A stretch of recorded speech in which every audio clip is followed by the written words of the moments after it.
हम जो सोनीपत के सेक्टर 14 आर्य समाज मंदिर में हैं। हाँ जी सर, ये किस तरह का कार्यक्रम का आयोजन किया जाएगा?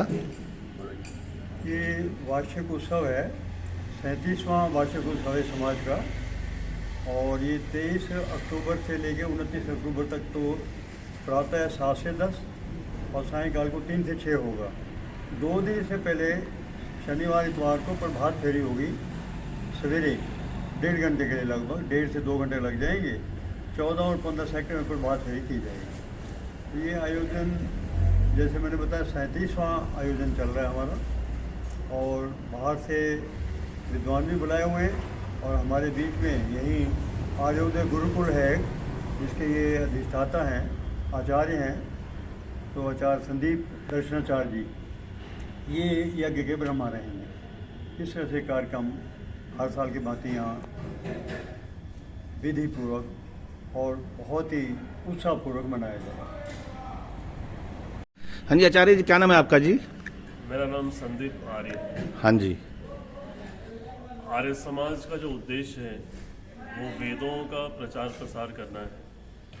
वेदों के माध्यम से समाज को ये बताना है कि ईश्वर, कर्मफल, आत्मा, इन सब का सही स्वरूप क्या है। और आजकल अपने पारिवारिक या सामाजिक जीवन को जीते हुए लोग किस प्रकार से जीवन में वैदिक सिद्धांतों को अपना करके सुखी रह सकते हैं। समाज में धर्म के नाम पर जो कुछ कुरीतियाँ फैली हुई हैं उन सब के विषय में जागरूकता को, समाज को जागरूक करने का प्रयास सदैव करता रहा है। और इसी उद्देश्य को सामने रख कर के आर्य समाज का ये 37वां वार्षिक उत्सव यहाँ पर 1 सप्ताह के लिए आयोजित होने जा रहा है। इस आर्य समाज में बहुत सारी अन्य गतिविधियाँ लगातार चलती रहती हैं। दैनिक हवन है, साप्ताहिक हवन है। इस आर्य समाज के माध्यम से गुरुकुल भी संचालित होता है जिसमें ब्रह्मचारियों को वैदिक पठन पाठन संस्कार कराए जाते हैं। इसके अलावा इस आर्य समाज के माध्यम से युवाओं को संस्कारित करने के लिए बहुत सारी गतिविधियाँ चलाई जाती हैं। तो आप भी आइए और इस आर्य समाज के वार्षिक उत्सव में भाग लीजिए।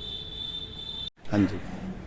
और देखिए, और यज्ञ की बहुत महिमा है, महात्म है, महत्व है।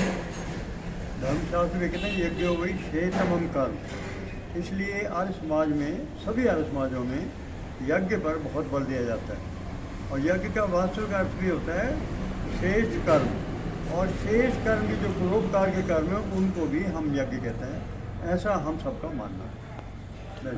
हाँ जी। मैं ये सबसे निवेदन करना चाहूँगा कि हमारा जो 7 दिन का ये सप्ताह का पूरा जो उत्सव होना है जिसको हम बड़े भव्य रूप से मना रहे हैं, तो उसमें सभी से निवेदन है कि जो भी यजमान बनना चाहें सुबह या दोपहर को, तो उनका स्वागत है। वो कृपया अपना नाम हमें आर्य समाज में आकर दे सकते हैं और उन्हें भी मतलब मौका दिया जाएगा और वो आकर देखें कि भी आर्य समाज के मतलब कितना सुंदर तरीके से ये भव्य प्रोग्राम हो रहा है। हमारे साथ यहाँ पर हमारे वरिष्ठ प्रधान श्री रविंद्र आर्य जी हैं, साथ में हमारे गुरुकुल के अधिष्ठाता श्री संदीप दर्शनाचार्य जी हैं, हमारे मुख्य सलाहकार श्री वेदपाल मुनि जी हैं और मेरे दाईं तरफ श्री ओपी छाबड़ा जी हैं जो हमारे अंतर सदस्य के मेंबर हैं और लंगर के इंचार्ज भी यही हैं। और मैं मंत्री सेक्टर 14 रविंद्र कुकरेजा। हाँ जी सर। हाँ जी, सभी को नमस्ते। हमारा जो ये वार्षिक उत्सव है इसमें मुख्य रूप से हम यज्ञ पर बहुत बल देते हैं। और मैं सभी परिवारों से निवेदन करता हूँ कि जिसके परिवार में जो भी सभी देवताओं की प्रसन्नता के लिए, परमात्मा को प्रसन्न करने के लिए वो अवश्य इस कार्यक्रम में भाग लें।